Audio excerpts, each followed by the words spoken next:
Jóvenes, buen día.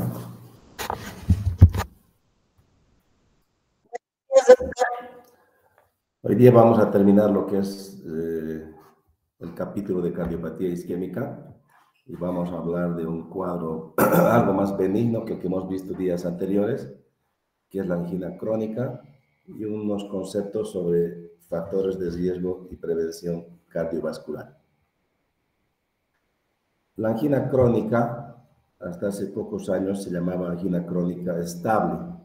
Hoy en día los autores han preferido quitarle un poquitito el término de estable porque indican que ese término da como que mucha confianza al paciente y al médico y en general tienden a no hacer estudios necesarios y a descuidar con su medicación, porque no es un cuadro tan benigno como el término de estable más o menos significaría. Es por eso que hoy en día, en general, se prefiere hablar solamente de una angina crónica, que es otra manifestación de la cardiopatía isquémica.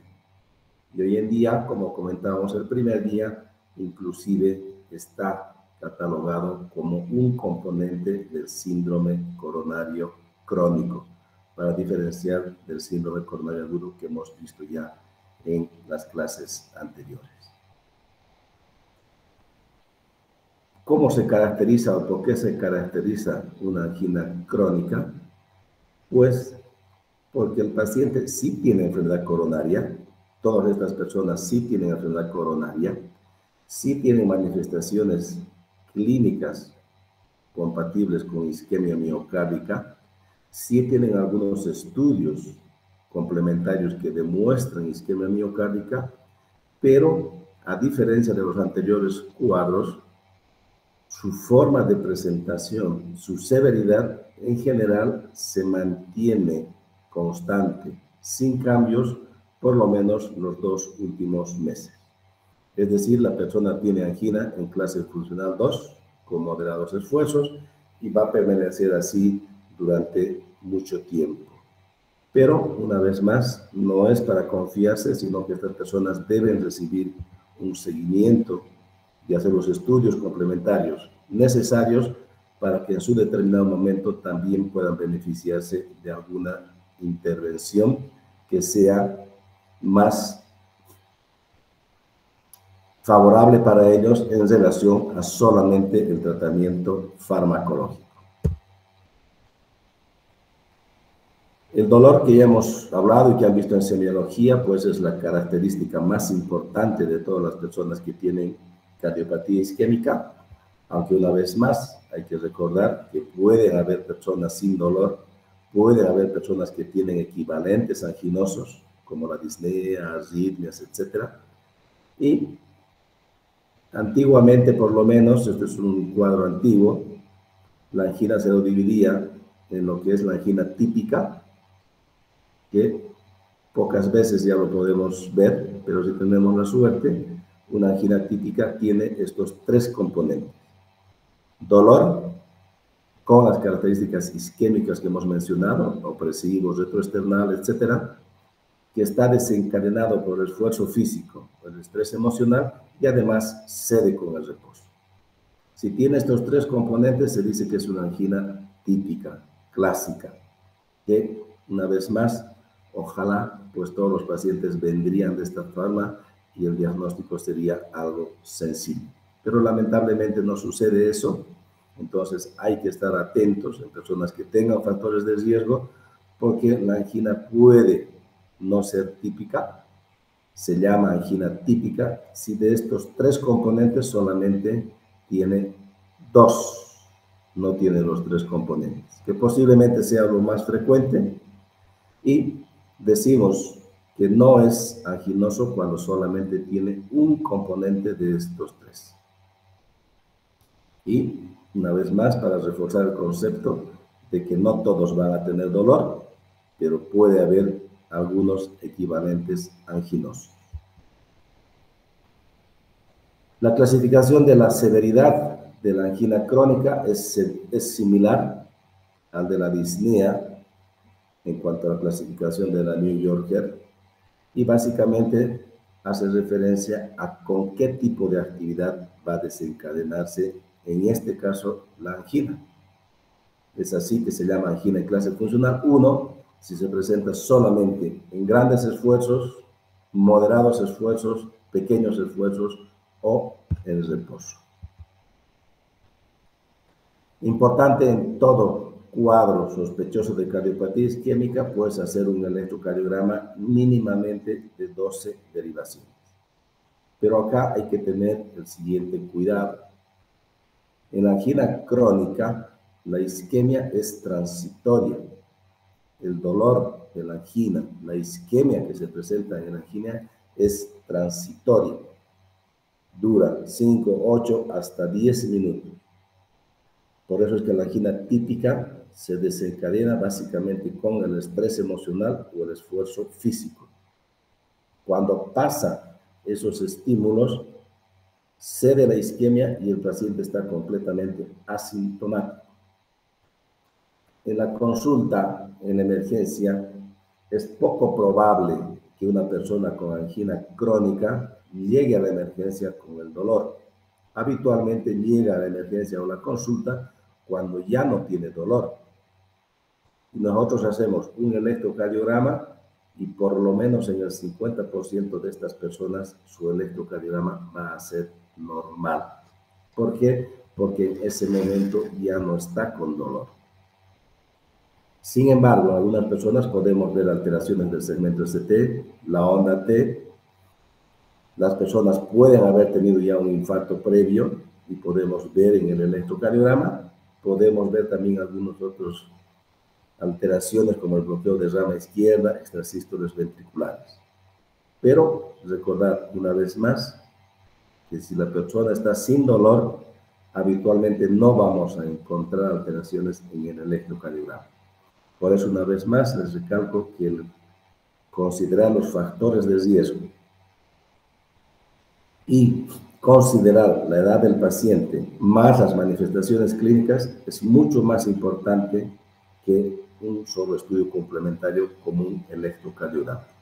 Una persona con angina crónica, una persona con infarto inclusive, puede tener un electrocardiograma por lo menos inicialmente normal. Si tenemos la suerte o hacemos una prueba de esfuerzo y provocamos isquemia, pues en estos momentos sí vamos a tener alteraciones en el electrocardiograma. Y lo más común es la depresión del segmento ST. El ver en cuántas derivaciones tiene estas alteraciones del ST es un marcador para que más o menos podamos estimar la extensión de la isquemia. Cuando hacen más de 4 derivaciones, habitualmente se habla de que la isquemia es extensa. El tratamiento de una persona que tiene angina crónica podemos más o menos esquematizar de la siguiente forma. Hay un tratamiento farmacológico. Hay personas que van a necesitar una revascularización miocárdica. Y un componente importante, que no lo hacemos habitualmente acá, es que estas personas deben ingresar a un programa formal de rehabilitación después de un cuadro isquémico. ¿Qué vamos a ver en el tratamiento farmacológico? Lo dividimos en 2 momentos. Uno es el tratamiento del evento agudo y otro es un tratamiento a largo plazo. El episodio agudo, una vez más, se presenta por el esfuerzo, estrés emocional. Entonces, lo primero que vamos a recomendar es que la persona haga reposo. Con el reposo y con los nitratos es suficiente para que pase ese momento de dolor en este tipo de paciente. La recomendación es cuando damos nitratos que es mejor que esté semisentado. Cuando está acostado tiende a perder efecto los nitratos y más bien cuando está en posición supina pues puede provocar hipotensión y a veces puede producir un mareo, inclusive síncope. En una persona no podemos darle más de 2 o 3 tabletitas de nitratos, porque imagínense, ya estaría durando más de 10 minutos el cuadro y en este caso posiblemente ya no es una angina crónica, sino más bien es una angina inestable, que el tratamiento es diferente como ya lo vimos el día de ayer. Una vez que ha pasado el evento agudo, debemos instaurar un tratamiento a largo plazo con la intención fundamental de mejorar su pronóstico, de reducir la mortalidad, no tanto así reducir los síntomas. Estos pacientes habitualmente son poco sintomáticos y nuestro objetivo principal es que no llegue a infartar y por tanto baje la mortalidad. En estas personas habitualmente no se hace un tratamiento con doble antiagregación plaquetaria. En estas personas es suficiente utilizar un antiagregante plaquetario. Recuerden una vez más, la isquemia en estos casos se da porque aumenta la demanda y existe una obstrucción parcial de la arteria que cuando se incrementa la demanda no es capaz de satisfacer porque no puede aumentar el flujo debido a esta obstrucción parcial. Pero en la angina crónica es excepcional que se forme un trombo, es excepcional que exista una ruptura o una erosión de la placa. Habitualmente la placa está estable, es por eso que de ahí venía el nombre de angina crónica estable. Entonces, combinar 2 antiagregantes plaquetarios tiene más riesgo de sangrado, de compromisos digestivos. Entonces, habitualmente en la angina crónica utilizamos uno de ellos. Los 2 están ampliamente avalados. En general, la aspirina es mucho más barata, mucho más estudiada. En general, es la primera droga que se utiliza, pero perfectamente puede utilizarse el clopidogrel.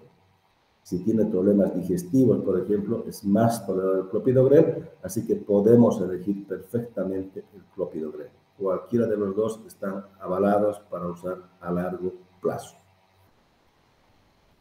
¿Qué más necesita esta persona? Utilizar beta bloqueadores. La demanda de oxígeno del corazón pues depende de muchos factores, como la frecuencia cardíaca. A mayor frecuencia cardíaca, mayor demanda. ¿De qué depende? De la presión arterial. A mayor presión arterial, mayor demanda. ¿De qué depende? De la contractilidad. A mayor contractilidad, mayor demanda. Entonces, lo que tenemos que hacer nosotros es reducir la demanda de oxígeno del miocardio. Y los mejores fármacos para esto son los beta bloqueadores. Con esto bajamos la frecuencia, bajamos la presión y también bajamos la contractilidad. Como objetivos, para decir que está bien beta bloqueado, deberíamos alcanzar una frecuencia entre 55 a 60 más o menos en reposo. No preocuparse por frecuencias de 50, 52, porque es benigno para ese paciente. Aunque por definición es una bradicardia, en estos pacientes les favorece. No llegar a extremos de 40, 35 evidentemente, pero más o menos en estos márgenes un paciente está bien beta bloqueado de reposo y ese debería ser el objetivo. Y cuando hace actividad física, no debería subir más allá de 100 a 110. Las estatinas es otro pilar fundamental. Todo paciente debe recibir estatinas cuando tiene cardiopatía isquémica, independientemente de su valor inicial. Se debe bajar el colesterol LDL por lo menos a un 50% del valor basal que tiene y idealmente llegar a estos objetivos. Toda persona que ya tiene enfermedad coronaria debería tener un LDL menor a 55 miligramos y, como les digo, reducir por lo menos a un 50% de su valor basal. Si cumple estos 2 objetivos, pues hoy en día se considera que está con un nivel de colesterol adecuado. Las guías son cada vez más exigentes. Hoy en día, en una persona que ha tenido infarto y nuevamente tiene angina o ha tenido un segundo infarto, inclusive la recomendación es que el LDL sea menor a 40 miligramos. Pero en general vamos a mantener como un objetivo de menos de 55 miligramos. Los inhibidores de la IECA son útiles. Muchas de estas personas son diabéticas, donde aún tienen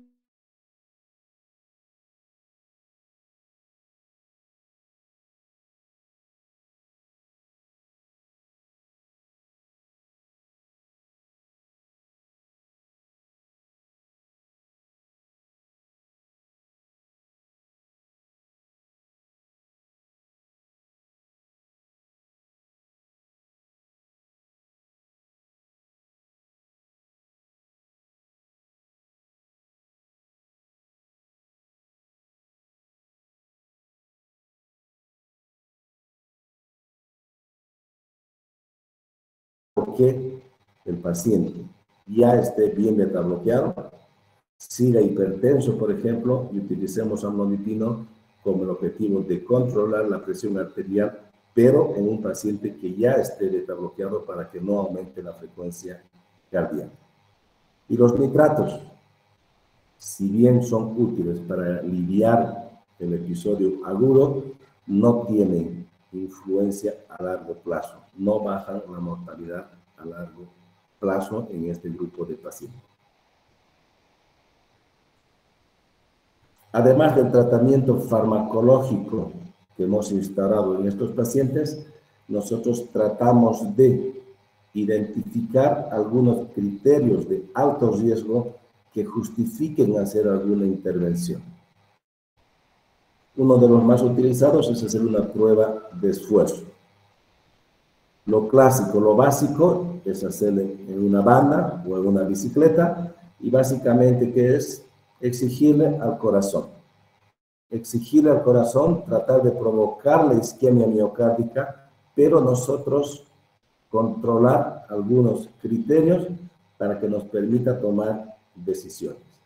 Le hacemos hacer esfuerzo al paciente para tratar de ver si tiene isquemia, en cuántos territorios tiene isquemia, cómo tolera esa isquemia, si baja la presión o no baja la presión.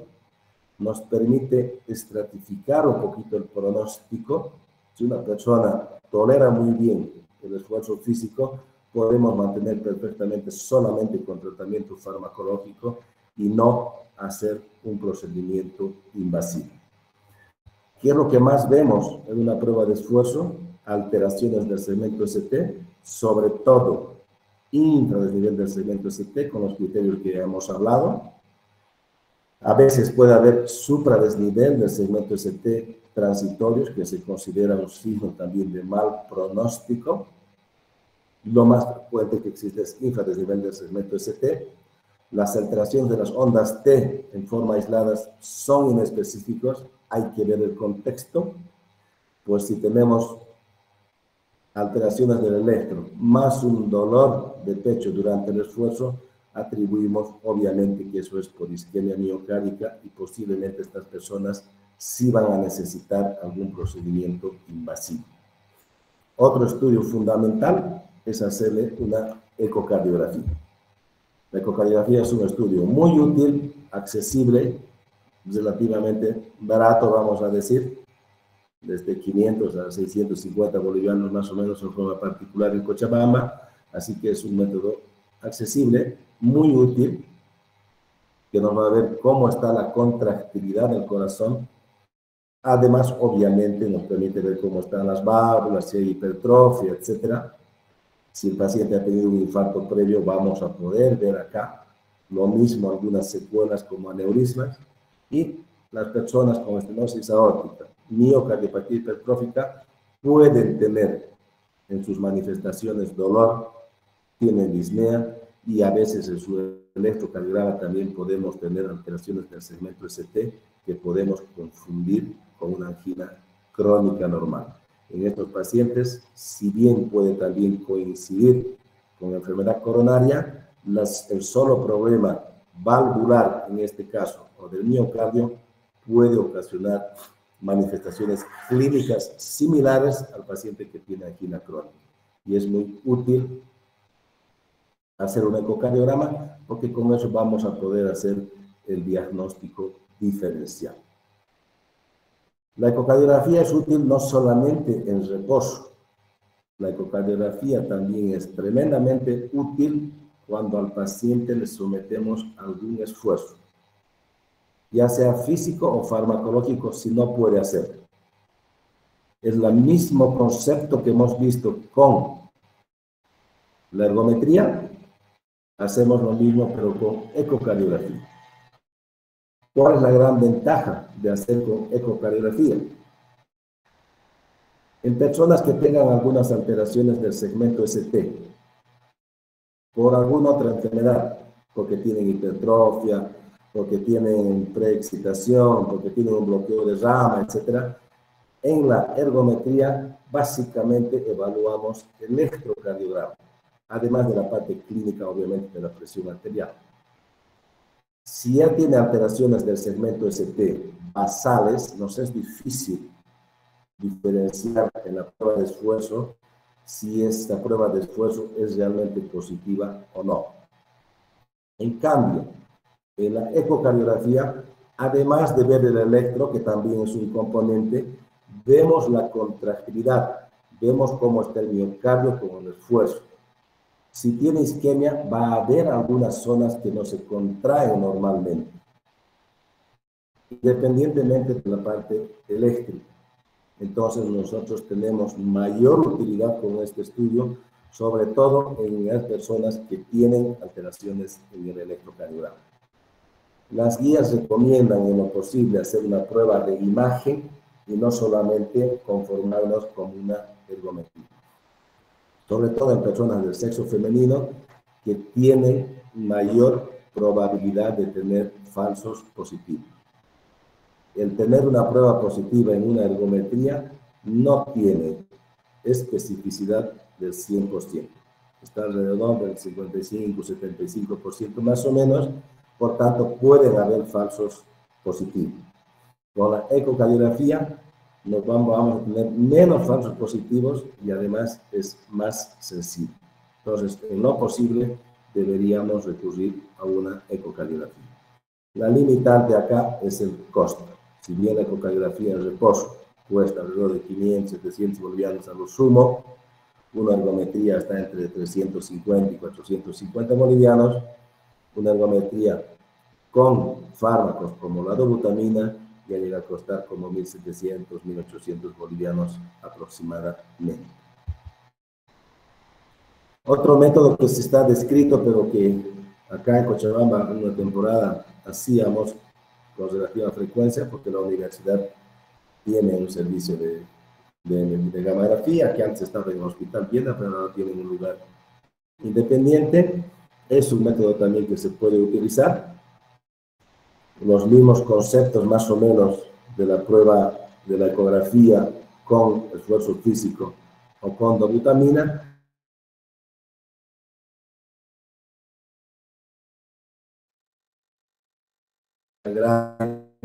Tiene ese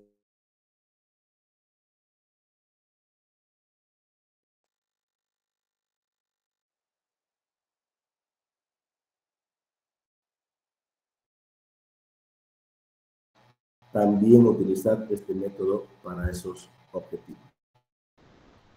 Y en algunas personas tenemos que tener la certeza de que si hay o no hay obstrucción coronaria, cuál es su severidad y cuántos vasos estén afectados.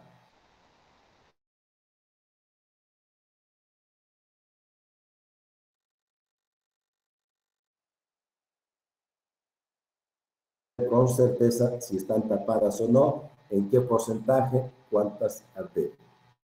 Antiguamente se hacía la coronariografía solamente por un cateterismo, es decir, ingresar directamente al organismo, ya sea por la arteria radial o la femoral, llegar a las coronarias, inyectar el contraste y ver cómo están estas arterias. Es el estándar de oro para poder decir tiene o no tiene enfermedad coronaria y qué se debe hacer.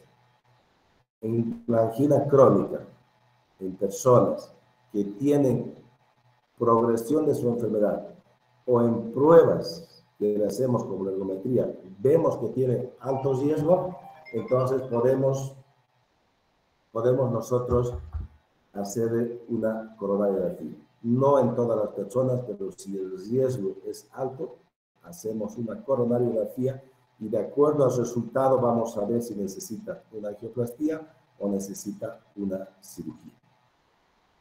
Felizmente en los últimos años se puede hacer también una coronariografía, pero ya no invasiva, ya no inyectar directamente en las arterias, sino solamente con inyección venosa y con un buen equipo de tomografía se puede obtener este tipo de imágenes en las arterias del corazón. Solamente en este caso se inyecta contraste en las venas y luego se hacen las adquisiciones cuando el contraste va a llegar al corazón. Es un método bastante útil. Acá no se hace con mucha frecuencia porque no hay personal muy entrenado en esto. Idealmente esto hacen cardiólogos que se especializan en imágenes cardíacas. Inicialmente lo hacían los radiólogos, pero que obviamente hoy en día un cardiólogo va a tener mucho más idea de todo lo que es la circulación coronaria y son ellos los que hoy en día hacen estos estudios. Acá en Cochabamba hemos hecho algunos casos con resultados a veces congruentes con otros estudios que hemos hecho, pero otras veces no hemos tenido muy buena experiencia. De todos modos, en algunos casos se puede considerar hacer una coronariografía solamente por la tomografía y no mediante invasiva, en forma invasiva. Muy bien, eso en cuanto a la angina crónica, antiguamente llamada angina crónica estable.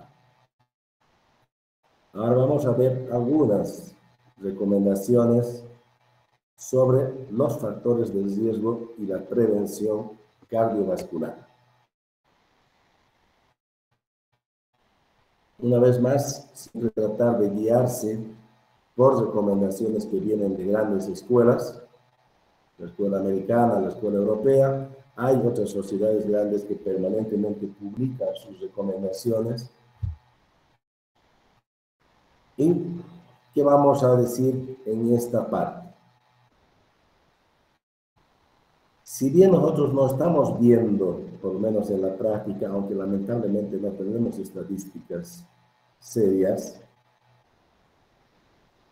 la cardiopatía isquémica en el mundo se considera la primera causa de muerte. Y según la OMS y otras organizaciones internacionales, esto va a avanzar y va a representar la principal causa de muerte, no solamente en países desarrollados, occidentales, como quieran llamarlo, sino también en pacientes en vías de desarrollo, como seríamos nosotros. Debemos recordar que las enfermedades cardiovasculares arterioscleróticas no solamente hacen referencia a la cardiopatía isquémica. La cardiopatía isquémica es un componente de estas enfermedades arterioscleróticas. Podemos tener alteraciones no solamente en las coronarias, podemos tener alteraciones, por ejemplo, en las carótidas, de donde se desprenden los coágulos que producen embolia. A veces hay alteraciones intracerebrales. Algunas personas pueden debutar con muerte súbita y también hay enfermedades vasculares a nivel de la aorta o a nivel de extremidades inferiores. Y, como ven acá, en forma global representan más de 1/3 de la mortalidad total. ¿Por qué es tan frecuente esto? Porque hay muchos factores de riesgo. Y lamentablemente uno no puede tener un criterio mayor de riesgo y hacer un infarto. Lamentablemente, si bien hay muchos factores que están estudiados, que están plenamente avalados, no está completamente definida el por qué algunas personas que no tienen factores de riesgo clásico si hacen alguna manifestación de este tipo de enfermedades. ¿Y qué se considera un factor de riesgo? Pues cualquier característica, exposición, rasgo, etcétera, que aumente su probabilidad. Una persona de 70 años frente a una persona de 30 años, pues obviamente que va a tener más riesgo de tener enfermedad cardiovascular. Lamentablemente hay algunos factores que no podemos modificarlos, justamente como les digo, la edad. Una persona mayor de 45 años que sea varón, solamente por eso ya se considera que tiene factor de riesgo. No quiere decir que vaya a enfermar en un 100%, sino aumenta su riesgo frente a una persona que tenga 30 años, por ejemplo, o a una mujer de la misma edad. Las mujeres habitualmente empiezan a hacer cardiopatía isquémica 10 años más tarde, pero que al final, como en todo, prácticamente tienen la misma prevalencia. Hay que tomar en cuenta el antecedente familiar, pero hay que tener el cuidado de que para decir que es un factor de riesgo adicional, el papá, la mamá, deben haber tenido enfermedad arteriosclerótica precoz. ¿Qué significa eso? Varones menores de 55 años y mujeres menos de 60 años. Si tu papá ha tenido un infarto a los 50 años, tú tienes más riesgo de hacer un infarto que otra persona que no tenga ese antecedente. No es que se transmite, no es que sea hereditario, pero sí hay mayor probabilidad. Y los factores que sí se pueden modificar, podemos diferenciarlos o podemos clasificarlos en dos grupos. Los clásicos o los principales o los fuertes, que se llaman hipertensión, diabetes, cigarrillo y colesterol. Son los más importantes. En estos casos sí está comprobado que tienen un rol en la cardiopatía isquémica y además cuando se controlan estos factores va a bajar la cardiopatía. En cambio hay otros factores que son más débiles, que están asociados a la cardiopatía isquémica, pero muchos de ellos no logran bajar la cardiopatía isquémica cuando se hace el control de estos factores de riesgo.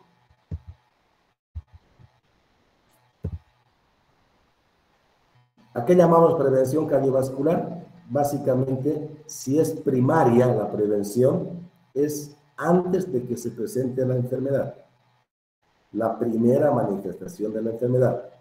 En cambio, es prevención secundaria cuando ya ha existido un evento cardiovascular y queremos evitar un nuevo evento de alguna enfermedad cardiovascular. ¿Cómo sabemos cuántos riesgos tiene una persona? Básicamente, hay varias tablas con diferencias entre ellas, pero en general toman en cuenta la edad y los factores de riesgo más importantes.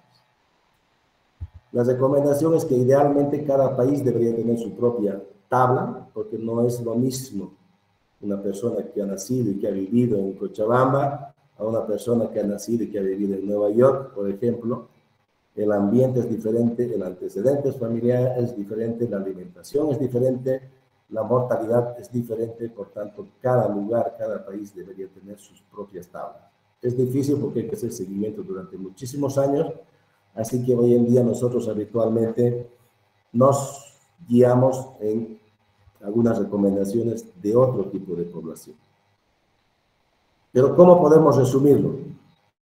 Primero, hay algunos marcadores que por sí solos ya dicen que tienes un factor de riesgo. Sin hacer uso de ninguna tabla, nada, solamente porque tenga esa persona ya decimos que tiene riesgo. Si no tiene estos factores, usamos una calculadora de riesgo que toma en cuenta, como les digo, los principales factores de riesgo. Y cuando hay dudas, además utilizamos otros elementos para poder diferenciar claramente. Esto lo van a tener, así que no vamos a perder el tiempo leyendo todo. Hay criterios individuales y dividimos de muy alto riesgo o riesgo moderado, si es que tiene estas características. Una persona que ya haya tenido, por ejemplo, una enfermedad cardiovascular, un infarto, una angina, una enfermedad carotídea, una enfermedad en miembros inferiores, etcétera, ya es un paciente de muy alto riesgo. No necesitamos utilizar ninguna tabla para decir que esa persona tiene muy alto riesgo. Personas con diabetes, con falla renal, con colesterol demasiado alto, son de muy alto riesgo. Pacientes de alto riesgo en este grupo y pacientes con riesgo moderado con estas características. Solo con eso ya podemos guiarnos qué hacer. Una de las tablas es la tabla de la OMS, que para mí entender es bastante benigna. Yo cuando quiero tranquilizar mi conciencia y no bajar tanto de peso y no bajar tanto mi colesterol, utilizo la tabla de la OMS y me da un riesgo bajo. Si recurro a otra tabla como la americana, ya estoy en el riesgo intermedio porque los criterios y las exigencias son diferentes. Según la OMS, deberíamos utilizar nosotros esa tabla por las características de nuestro país, pero no son las más difundidas. Las otras guías, como la europea, que es similar más o menos a la americana, nosotros como una residente hicimos un trabajo y hemos comparado con las mismas características, con los mismos pacientes y hemos utilizado diferentes scores y hay variaciones. La que menos valor de riesgo nos da es la de la OMS. Con las mismas características, la edad, el colesterol igual, etcétera, etcétera, la OMS es un poco más benigna. Se han utilizado algunos otros criterios como la proteína C reactiva en un momento que se puso de moda ya por el 2008 más o menos, pero que hoy en día, si bien hay que considerar algunas situaciones especiales, no ha llegado a ser como un factor de riesgo principal. Y básicamente, ¿qué hacemos? Podemos estratificar el riesgo en muy alto, alto, intermedio o bajo. Y fíjense ustedes, de acuerdo a la tabla que utilicemos, los criterios, las cifras son diferentes.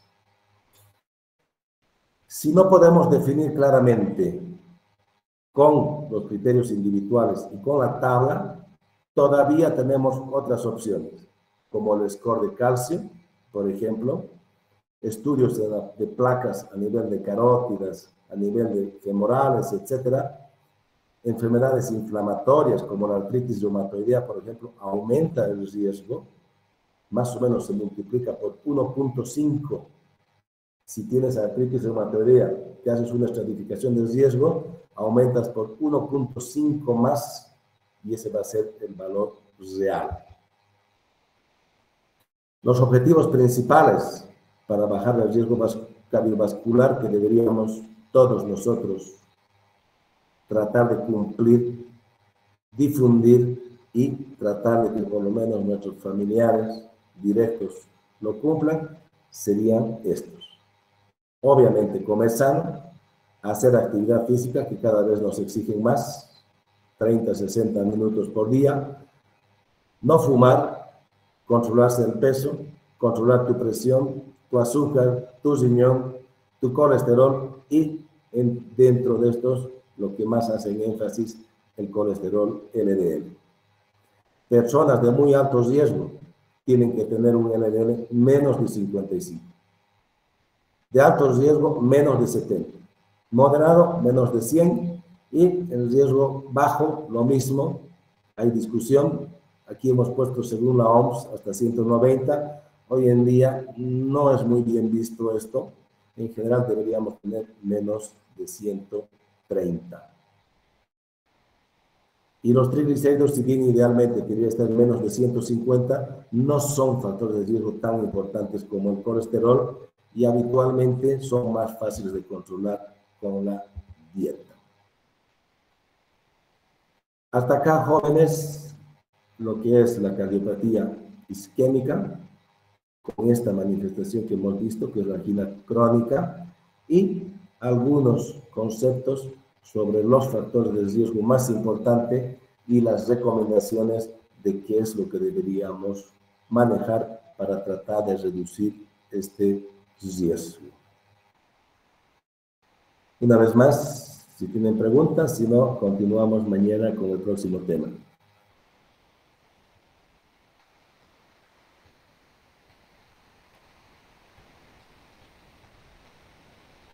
Muy bien, será hasta mañana.